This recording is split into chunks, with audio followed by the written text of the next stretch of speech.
Bem-vindos ao Briefing de amanhã. Nós analisamos o que aconteceu hoje para você entender o que vem por aí. Se você gosta de análises diretas sobre tecnologia e IA, já deixe seu like e se inscreva no canal, porque o tema de hoje é crucial. Olha, os modelos de IA atuais são de cair o queixo, mas eles operam na base da força bruta. A gente está falando de megawatts de energia para funcionar.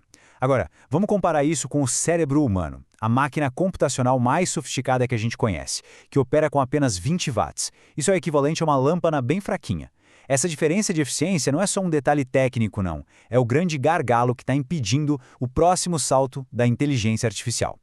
Isso nos leva direto ao ponto central.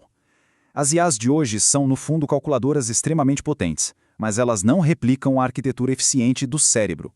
Então, para alcançar o próximo nível de inteligência, a solução parece não ser só escalar os algoritmos. Parece que é preciso redesenhar tudo, hardware e software, do zero, usando a biologia como nosso principal guia. E a primeira peça dessa revolução está no hardware. Pesquisadores desenvolveram o que eles estão chamando de transneurônio. Pensa num neurônio artificial que não tem uma função fixa, mas que se adapta dinamicamente à tarefa que precisa executar. Isso é uma mudança de paradigma fundamental. A ideia do transneurônio é de um neurônio camaleão.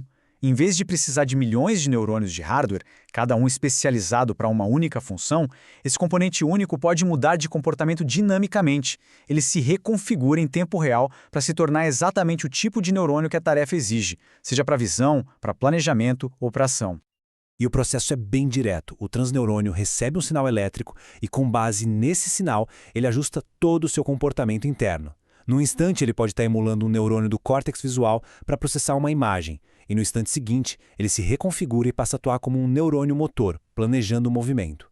É essa versatilidade num único componente que é o grande avanço. Essa versatilidade toda permite que ele imite diferentes funções cerebrais. Ele pode, por exemplo, produzir aquele disparo irregular, quase caótico, que é típico dos neurônios da nossa área visual. Ele consegue replicar a estocasticidade, que é uma espécie de ruído funcional que, na verdade, é super importante, mas que a computação de IA convencional simplesmente descarta como se fosse um erro. E aí, com um simples ajuste na voltagem, o mesmo dispositivo físico muda completamente de comportamento. Ele passa a exibir um padrão de disparo mais regular, mais previsível, muito parecido com os neurônios da região parietal do cérebro, que são responsáveis por planejar movimentos. E, por fim, ele também pode produzir disparos em rajadas, os bursts, que são a assinatura dos neurônios da área premotora, aqueles que dão o comando final para executar uma ação. Ter essa flexibilidade toda num único componente é algo que a gente nunca teve antes. Mas claro, um hardware superior não é suficiente. É preciso um software que saiba como usar toda essa capacidade. E é aqui que entra a segunda peça do quebra-cabeça, uma nova arquitetura de software chamada Hi-Fi. Ao contrário das redes que a gente tem hoje, ela é heterogênea, ou seja, ela é composta por neurônios diversos que se autorregulam de uma forma muito mais parecida com o cérebro biológico. O ponto crucial para entender a diferença é este aqui.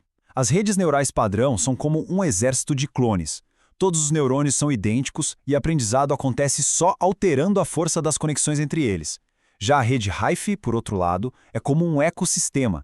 Cada neurônio é único, é diferente. O aprendizado acontece em dois níveis, tanto nas conexões quanto nos próprios neurônios que se ajustam para se especializarem. Falando em tirar projetos do papel, se você se inspira nessas inovações e quer criar seu próprio portfólio de tecnologia, um blog de IA ou um site para o seu projeto, você vai precisar de uma boa hospedagem. Para isso, eu recomendo a Hostinger. É rápida, segura e tem um dos melhores custos-benefícios do mercado. Conseguimos um cupom exclusivo de 20% de desconto para os inscritos aqui do Briefing. É só acessar o link aqui na descrição ou apontar para o QR Code que está na tela. E os resultados dessa abordagem inspirada na biologia são impressionantes. A rede Hi-Fi mostrou um aumento de 10% na acurácia, foi 17 vezes mais eficiente em consumo de energia e teve uma latência, ou seja, tempo de resposta, 5 vezes menor. Resumindo, é uma IA mais inteligente, muito mais barata de operar e absurdamente mais rápida. Mas a verdadeira mágica disso tudo não está só na eficiência. Está neste número aqui. 0,09%. O que é que algo tão pequeno pode significar de tão importante? Pois é, 0,09% é a prevalência de certos tipos de células em amostras de tecido cerebral. São células tão raras que os modelos de IA padrão, com sua arquitetura de clones, simplesmente ignoram, tratam como ruído. Mas a rede Hi-Fi, por ser heterogênea e imitar a diversidade do cérebro, conseguiu identificar essas células.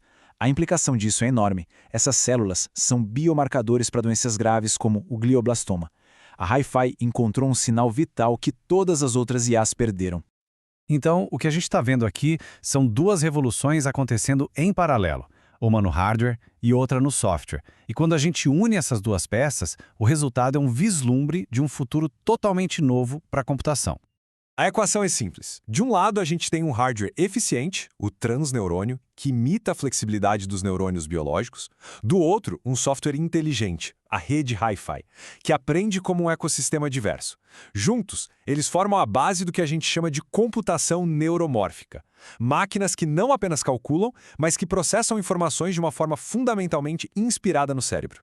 E as implicações práticas disso são bem diretas. Primeiro, a possibilidade de ter uma IA poderosa rodando localmente no nosso celular, sem depender tanto da nuvem. Segundo, data centers com consumo de energia drasticamente menor.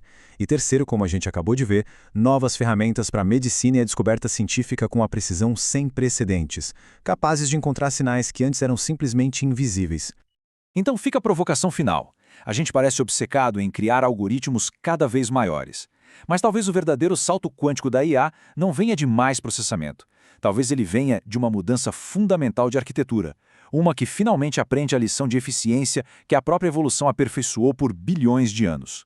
Obrigado por assistir ao briefing. Se esse vídeo te ajudou, não se esqueça de deixar o like e se inscrever para não perder a análise de amanhã. Até a próxima!